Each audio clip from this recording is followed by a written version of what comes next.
Good evening, everyone. I'm calling to order the Parks and Recreation Committee meeting for May 2024 to order. I'm Commissioner Nick Scull. To my left is Commissioner Ben Ozuski. To my right is Commissioner Andy Benvenuto. Am I saying that? Yeah, right. Katie Kohler, our interim Parks and Recreation Director, and Pat Stacy, our interim town manager. Are there any presentations or announcements? No, there are none.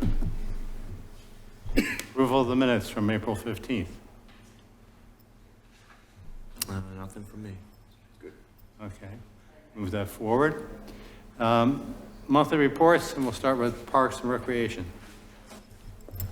Thank you, Commissioner. You might notice a little bit different of a format on this month's report. I do want to highlight a few things, mainly our seasonal employees. We are in the process of onboarding our 50 summer staff employees, having set orientation and CPR training for June. We're collecting clearances and working with HR to get them all set to begin their duties in June. The next page highlights our Parks Maintenance Division. In addition to their monthly and daily activities, we do keep a concern log when residents call in or there's something that happens at the park that's notable concern. We document the date, who it was, and what the concern was, and then we follow up typically with the person who called if they request that. So there's a chart there for you to view, just some things that happened in April that our parks maintenance crew was able to clean up for us. Our special events that are coming up, we are partnering with Farmstead Alliance or supporting Farmstead Alliance for a Farmstead on Tap event that they are holding on June 2nd. We are helping with the maintenance and support with advertising for this event. We also participated with the Environmental Action EAC in their Arbor Day and Earth Day celebration in April at Mason's Mill, which attracted lots of families, and we had a craft for all ages and got the word out about our Shade Tree Commission and our program offerings. And finally, the Recreation Division. In addition to the leagues and trips and Golden Age Club that we run, I did list the activities that we ran in April and their registration numbers for you, which when you add up the number of participants for our April recreation activities, it comes just a little shy of 500. That's the monthly report. Does anybody have any questions? While looking at my agenda, I wanted to ask about the Farmstead progress. Maybe that's not here. I really That's like under the concern list. Oh, good. That's under old business, Commissioner. I see, I'm sorry. Okay, well, I just want to, at this point, also say June 2nd event will be great. As you know, I'm a long-time supporter of the park, and we've had beer festivals there before, but this is the next level. It's being advertised on the township, advertised at the township website and various other places. And I already got my ticket, so. Good. All right, well, thank you very much. Yeah, I'd like to have the Library Board of Trustees report.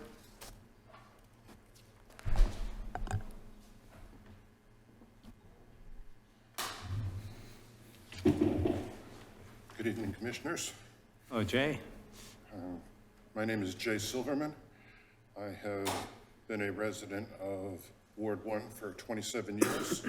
I'm at 318 Silver Avenue, and it has been my pleasure to serve on the Board of Trustees at the library for the last 3 years, where I am the Facilities Committee Chairperson and also currently the Treasurer. Thank you for having me here tonight. I wanted to start by just refreshing for everybody here, as well as any of the community members who are watching, what the mission statement of the Upper Moreland Free Library is. And that is to bring people together by providing free and equitable access to diverse resources, fostering lifelong learning, and promoting cultural enrichment in a fiscally responsible manner. That being said, we are aware of the concern raised by a community member at the May 6th Commissioners meeting regarding the library's operating hours. And as part of our strategic plan, we continue to evaluate the operating hours to see if a different schedule would better meet the current needs of the community. And as that develops or changes, we'll certainly keep you advised. As far as programming of the library, from January 1st through April 31st, we had 125 in-person programs that over 1,600 community members attended, and 17 virtual programs that 83 people joined. So we were very pleased with that, those numbers. We are committed to eliminating financial barriers to accessing library programs or materials. And we're proud that there are no additional costs or charges to individuals to participate in any of our library programs or to access any of our library services. Hence, free public library. We are grateful for the continued support of the commissioners as we strive to meet the many diverse needs of our community. To that point, Friday mornings, we have a baby story time. Wednesday, we have toddler story time, and those are both pretty well attended. Mondays, we have a young artist program where kids can make art projects and take them home with them. We're also proud to be a family place library. Family Place builds on the knowledge that good health, early learning, parental involvement, and supportive communities play a crucial role in the young adult's growth and development. The overall goal of Family Place libraries is to develop and institutionalize a family-friendly environment by transforming libraries into community centers for literacy, early child development, parent education, and engagement, family support, and community information. Finally, we have teamed up with Bright by Text, which is a national parent texting program to put on expert tips, games, and child development information directly into the hands of parents and caregivers of children under 8. This free texting service includes topics like brain development, games, and activities, health and wellness, STEM programs, safety, and more. They receive 2 to 4 text messages each week, and each message includes a link to a landing page with more detail, short modeling videos, and links to related resources. So again, we try to be much more than just a collection of books. And again, we appreciate the continuing support of the commissioners at the library. Anybody have any questions?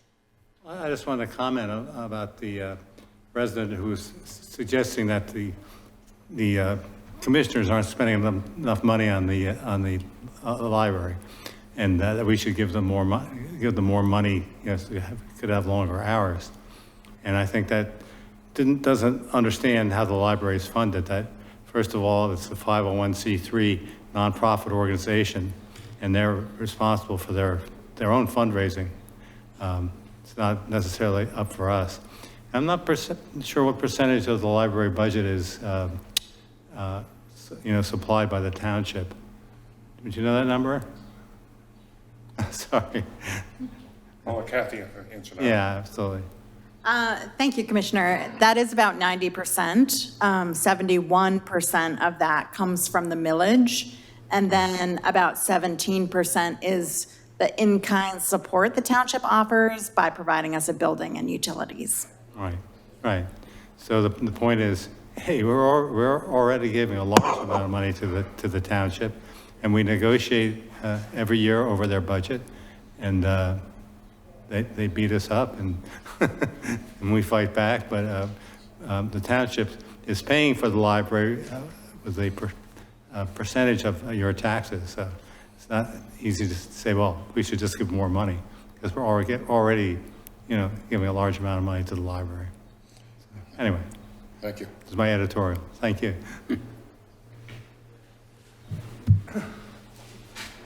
All right. Back to the old business. Farmstead Park, update. So I did provide you commissioners with a written update for the Farmstead Park updates. I'd be happy to answer any questions you may have. Well, I talked to Alan Sentman earlier this afternoon, and he said it's done, right? Yeah. The carriage house, Carriage house is done, yeah. It's the main- final inspection was last Tuesday. Right, right. And I saw the pictures, and I said to Alan, wait a minute, where's the window? I understand that we had to reduce, this is a $300,000 project, and we had to reduce it somewhat, and that was one of the things that was cut out of the budget. But I understand there's a plan to put the window in this summer. And I don't know, I don't know if it's been on the website or not, the picture of the building. A lot of it's gone. If you remember the building, it had a big picture window and a canopy out front. And now it just looks like an old barn, which it is, with a loft. But it took extensive renovation to save it. I watched it deteriorate for years. I helped, put tarpaulins over it, and chase the squirrels out. Anyway, so I'm very proud of that accomplishment, and I'm glad to hear it's done. And I hope people will come to the June 2nd event so they can see all the work that's going on up there. You might comment on some of the other stuff. The fences are down, right? The fences that were around the barn Yes. have been removed, yes. And new fencing around the barn that's more appealing aesthetically. That, yes. Split And the- rail And fencing, the fences around the carriage house also are down? yes. Yeah. So, it's just looking great. Thank you It very is. much. And then you're going to tell us about the Willow Grove Bears building. So yes, the Willow Grove Bears have contacted us, and they wish to push this project to 2025. They are not looking to complete this year. They have a lot going on in their organization and feel that it would be best handled a year from now. Okay. It's their dime, right? So they can make that decision. And the last thing, I guess, is historical markers downtown Willow Grove. Yes, Commissioner. So new business, the first one I saw was up today. At the corner here. We have been working with the Upper Moreland Historic Commission just to determine the locations. Upper Moreland Parks and Recreation and the commission are trying to develop a maintenance plan. So we're soliciting help from scouts and garden clubs and other organizations, hoping that they'll essentially adopt one of the markers to help with the maintenance. We did also work with EAC to select some native plantings that would represent Upper Moreland, hoping that they would be blue or purple and gold when they are in full bloom, and pretty low maintenance, which is always key for this. So how many are we up to now? Well, we've installed the first one. I believe there's 11 downtown. Susan can speak to that maybe a little bit better than me, but I believe there's 11 in total. And